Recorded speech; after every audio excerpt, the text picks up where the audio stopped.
അമ്മേ, എന്തുപറ്റി? എന്താ ആലോചിക്കുന്നത്? ഞാനേ ദേവൂട്ടിയെ കുറിച്ച് ആലോചിക്കുകയായിരുന്നു. അവളെ മുമ്പ് പിന്നെ കണ്ടായിരുന്നോ? ഇല്ലമ്മേ, ദേവു ചേച്ചി ഇവിടുന്ന് പോയതിനു ശേഷം ഞാൻ കണ്ടിട്ടേ ഇല്ല. അച്ഛൻ പറഞ്ഞത് സത്യമാണെങ്കിൽ ആ മോതിരം അവളുടെ കൈ കിടക്കുന്നത് കുഴപ്പോ? നമുക്കത് അവളിൽ നിന്ന് എങ്ങനെയെങ്കിലും ഊരി മാറ്റണം. ദേവു ചേച്ചി അതിന് സമ്മതിക്കുമെന്ന് എനിക്ക് തോന്നുന്നില്ല. ചേച്ചി മൂകാംബികമ്മയുടെ വലിയ ഭക്തിയായതുകൊണ്ട് അച്ഛൻ പറയുന്ന കാര്യങ്ങളൊന്നും കാര്യമായിട്ട് എടുക്കില്ല. അതിന് അത് അച്ഛന്റെ അഭിപ്രായമായിട്ട് നീ പറയണ്ട. മോനായിട്ട് പറഞ്ഞു നോക്കി അവള് കേൾക്കില്ലേ? ഞാൻ പറഞ്ഞാലും അത് അച്ഛൻ എന്നെ കൊണ്ട് പറയിപ്പിച്ചതാന്നേ ചേച്ചി വിചാരിക്കൂ. പിന്നെ എന്താ അത് അവളുടെ കയ്യിൽ നിന്ന് ഊരിയെടുക്കാൻ ഒരു മാർഗം? അച്ഛൻ പകരം ഒരു സ്വർണ്ണമോതിരം വാങ്ങിച്ചു തരാന്ന് പറഞ്ഞില്ലേ? അത് കിട്ടട്ടെ. അത് കൊടുക്കുന്ന കൂട്ടത്തില് ഞാൻ മറ്റേ മോതിരം എനിക്ക് തരൂന്ന് ഞാൻ ചോദിച്ചു നോക്കാം. ഏയ്, അതൊന്നും നടക്കുമെന്ന് തോന്നുന്നില്ല മോനെ. ആ മോതിരം അവൾക്ക് അത്രയും പ്രിയപ്പെട്ടതാണെങ്കിൽ അതാര് ചോദിച്ചാലും കൊടുക്കത്തില്ല. നീ ഒരു കാര്യം ചെയ്യ്, അവളെ എന്തെങ്കിലും പറഞ്ഞ് എന്റെ അടുത്തേക്ക് വിളിച്ചോണ്ട് വാ. ആ മോതിരം ഊരി മാറ്റുന്ന കാര്യം ഞാൻ ഏറ്റു. അമ്മ എങ്ങനെ? അതൊക്കെ ഉണ്ട്. നീ അവളെ എങ്ങനെയെങ്കിലും ഇവിടെ കൊണ്ടുവന്നാ മതി. എന്നാ ശരി, അമ്മയ്ക്ക് ചേച്ചിയെ കാണണമെന്ന് പറഞ്ഞു ചേച്ചിയെ ഞാൻ ഇവിടേക്ക് വിളിച്ചോണ്ട് വരാം. എന്നാ വേഗം പോയിട്ട് വാ. എത്രയും പെട്ടെന്ന് അവളിൽ നിന്ന് ആ മോതിരം വാങ്ങിയെടുക്കണം നമുക്ക്. ശരി അമ്മേ, ഞാൻ പോയിട്ട് വരാം.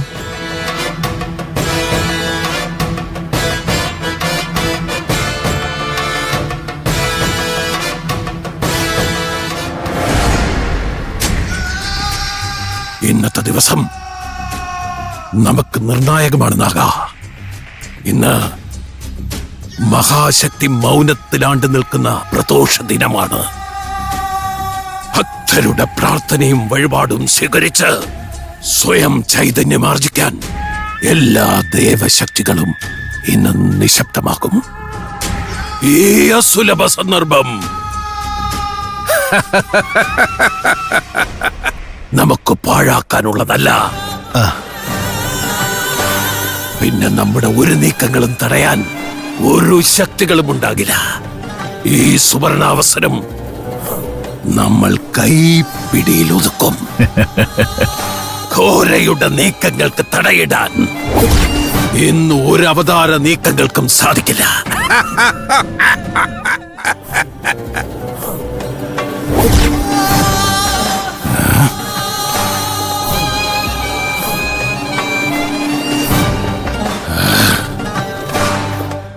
എന്താ ഘോര? എന്താ? ഒരാൾ വഴിമുടക്കാൻ എത്തുന്നുണ്ട്. അത് ഞാൻ തിരിച്ചറിഞ്ഞു. ആരാത്? ആ ദേവീ ഭക്തയായ ഊമപ്പെണ്ണ്.